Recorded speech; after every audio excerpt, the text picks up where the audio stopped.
Cinema పెళ్ళ cinema అన్న. నాకైతే పెళ్లి కాలేదు, నాకు ఏ టార్చర్ లేదు, నేను అదృష్టవంతుని. 25% మంది పెళ్ళైన వాళ్ళు ఉన్నారు కాబట్టి కంపల్సరీ నీ మొగని తీసుకొని మీ పిల్లల్ని తీసుకొని ఈ మనశంకర వరప్రసాద్ సినిమా చూడండి, కంపల్సరీ చూడాలి. చాలా బ్రహ్మాండంగా ఉంది. ఆయన ఏం మెసేజ్ ఇచ్చిందంటే మొగళ్ళందరికీ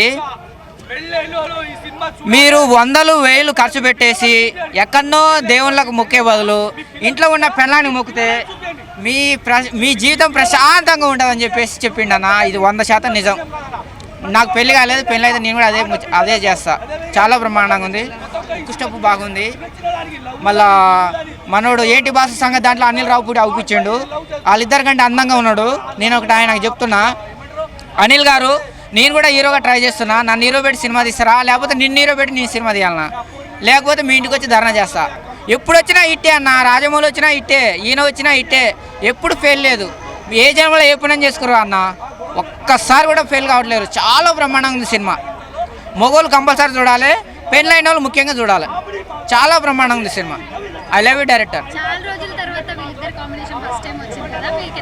మేడం ఎప్పుడు వచ్చినా ఇట్టే మేడం, అనిల్ రావుపూడి ఎప్పుడు వచ్చినా ఇట్టే. కథలో దమ్ము ఉండాలి.